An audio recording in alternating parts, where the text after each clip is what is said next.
8 anos após a morte, Chico Xavier nunca esteve tão vivo. Ele voltou de forma assombrosa em livros, documentários, exposições e no cinema. Ele já foi chamado de louco e santo, fraude. Se seu nome está nas nuvens, não é à toa. Em 2010, comemora-se o centenário de seu nascimento. Veja como Francisco Cândido Xavier fez as pessoas olharem de outra forma para a vida e para a morte.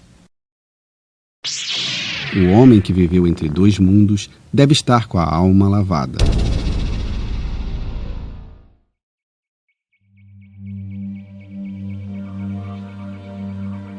Chico nasce em 2 de abril de 1910 em Pedro Leopoldo, a 30 quilômetros de Belo Horizonte. É filho do operário João Cândido e da lavadeira Maria João. O senhor João, seu pai, chamou a dona Maria João de Deus e disse: Maria, esse menino tem de nascer até dia 31, porque eu não nasci e não sou homem a bem de mentira. Se nesse menino tiver de nascer dia 1º de abril, você segura, porque eu não sou um homem de fazer filho de mentira. E Chico Xavier passou de raspão e nasceu nas primeiras horas do dia 2 de abril. No cartório, problema para o futuro. Um amigo de seu pai se engana e o registra como Francisco de Paula, nome do santo do dia. Erro corrigido apenas em 1966.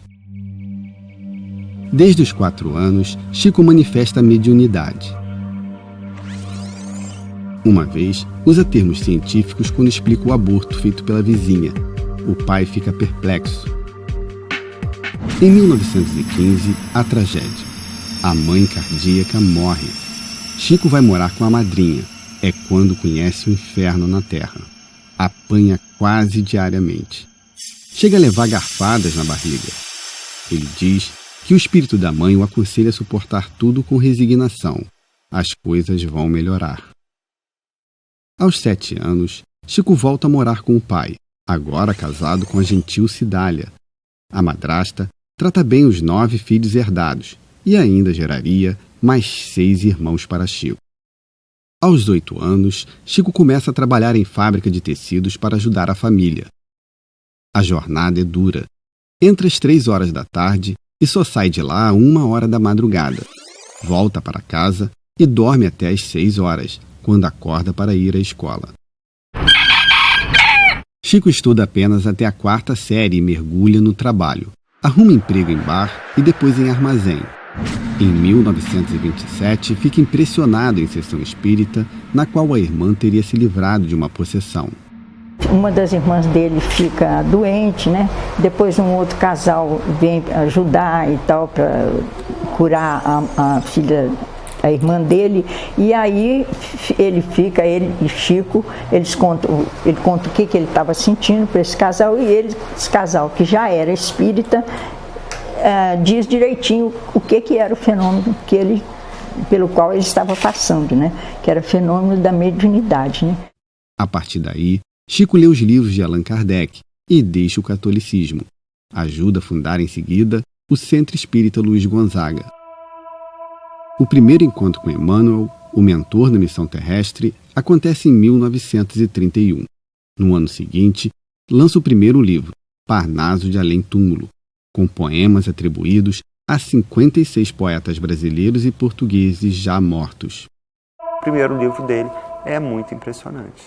E não sou eu que digo. Se você vai e volta para os arquivos de jornal da época, os acadêmicos da época, jornalistas da época, estudiosos de Augusto dos Anjos, todos eles de Castro Alves, eles olhavam e falavam assim, impressionante. Eram os poemas do outro mundo, não é? Com o estilo de Castro Alves totalmente preservado, com Augusto dos Anjos vivo, com palavras dificílimas, e o que acontecia, e é um choque para os jornalistas, era um menino até o 4º ano primário, um menino que podia ficar famoso sendo poeta, por que não ele assumir a autoria dos poemas e se exibir como um poeta. Por que renegar a autoria dos versos? Então ele era um assombro. Ao mesmo tempo descobriam que ele ajudava no sustento dos 3 irmãos. Então ele trabalhava 12 horas por dia, que nem louco. Chico chama a atenção do país. Pedro Leopoldo recebe visitas de toda parte. Todos querem ver o rapaz que fala com os mortos. Em 1931, consegue ainda emprego como datilógrafo na Fazenda Modelo, órgão do Ministério da Agricultura.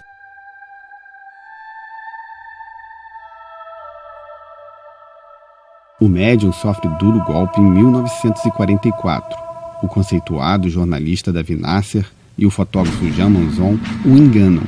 Os dois se apresentam como americanos, dão nomes falsos e o convencem a conceder entrevista que só seria publicada no exterior.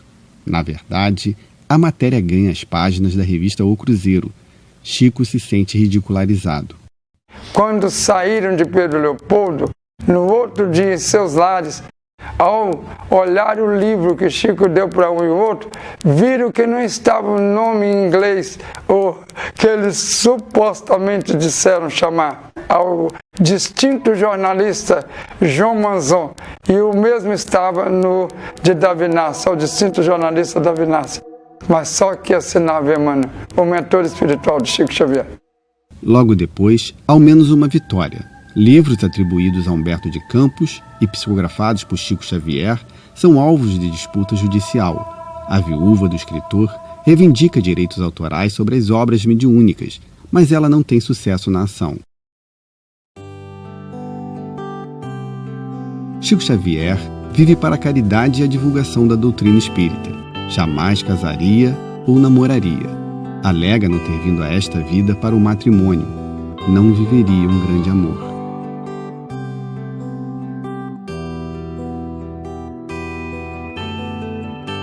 O mais perto que chega de perder a castidade é quando o pai o leva contrariado a uma casa de prostituição. Faz sucesso, mas não como um conquistador. As meninas suspendem o atendimento naquela noite para orar e ouvi-lo.